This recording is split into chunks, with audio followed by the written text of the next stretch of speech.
again. Okay, இப்போ நீங்கள் பார்க்குறது யானைமலை. யானைமலையில் இருக்கக்கூடிய ஒரு கல்படுகை இதை பார்க்க தான் நாங்கள் சொல்லுவோம். அப்போ நாங்கள் பார்க்குறப்போ தான் இப்போ ஜஸ்ட் ஃபவுண்ட் திஸ் திங். இது எப்படி இருக்குதுன்னு பார்த்தீங்களா? இது வந்து ஒரு கிட்டத்தட்ட எனக்கு இது நினைவுபடுத்துறது வந்து ஒரு மூதாயோட உருவம் தான் இருக்குது. அது என்ன மூதாயின்னு கேட்குறீங்களா? ஒரு மூத்த தாய் இல்லைன்னா கொற்றவைன்னு சொல்லுவாங்களே, அது போன்ற ஒரு இப்போ நம்ம சில தீவுகளில் புடைக்கப்பட்டிருக்கக்கூடிய மனித சிற்பங்கள் மாதிரியான ஒரு வடிவமைப்பில் இங்கே ஒரு மாயை கொடுக்கக்கூடிய அந்த சிற்பத்தை தான் இப்போ இங்கே பார்த்துட்டு இருக்கீங்க. இப்போ நான் இங்கே வந்திருக்கிறது யானைமலை அப்படின்னு சொல்லப்படக்கூடிய யுவகுன்றம் அப்படின்னு சொல்லப்படக்கூடிய மதுரையில் இருக்கக்கூடிய ஒரு எல்லையில் இருக்கக்கூடிய சமணர் சலம் சார்ந்த பகுதியை தான் பார்க்க வந்திருக்கோம். இந்த பகுதியில் அப்படி என்ன முக்கியத்துவம் பெறுது அப்படின்னு பார்த்தீங்கன்னா, இந்த கற்படுக்கைகள் நீங்கள் பார்த்தீங்கன்னா தெரியும்.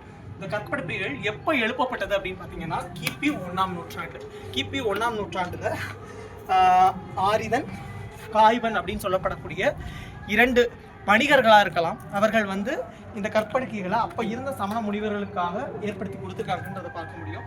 இது வந்து மழை பெய்தாலும் வராமல் இருக்கிறதுக்கு அழகாக ஓரங்கள் செதுக்கப்பட்டிருக்கிறத நம்மளால் பார்க்க முடியும்.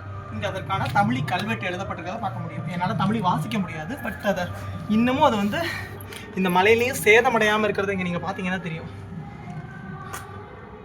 இது எல்லாமே தமிழி எழுத்துக்கள், அதை உங்களால் பார்க்க முடியும். அதை தவிர்த்து இங்கே சமணர்கள் வாழ்ந்ததுக்கான தடயங்களாக இந்த மலையில் இன்னமும் வந்து அந்த கற்படுக்கைகளையும் கீழே நீங்கள் பார்த்தீங்கன்னா தெரியும் வடிவங்களில் மாறுபாடு.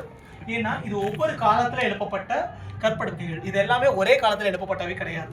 முன்னர் வந்து இங்கே வாழ்ந்த சமணர் மலையில் வாழ்ந்த சமணர்களுக்காக ஒவ்வொரு காலத்தில் எடுக்கப்பட்டது.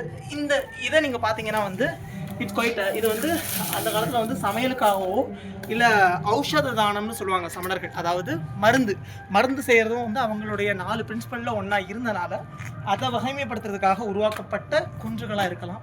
இது மதுரையில் இருக்கக்கூடிய இந்த இடத்த வந்து வடமொழி சொல்லான யுவகுன்றம் அப்படின்றாங்க. இது வந்து நீங்கள் பார்த்தீங்கன்னா எங்கேருந்து பார்த்தீங்கன்னாலும் தெரியும், இது வந்து ஒரு யானையை ஒத்த ஒரு இடம் மாதிரி இருக்கும் இந்த மலை. அதனால தான் இதை யுவகுன்றம் அப்படின்னு சொல்கிறாங்க.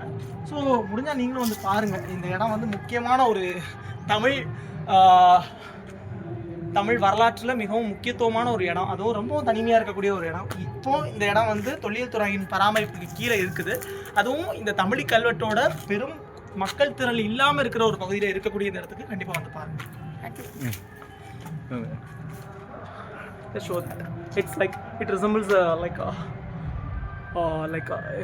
Moodai means it's a mother. It's like that.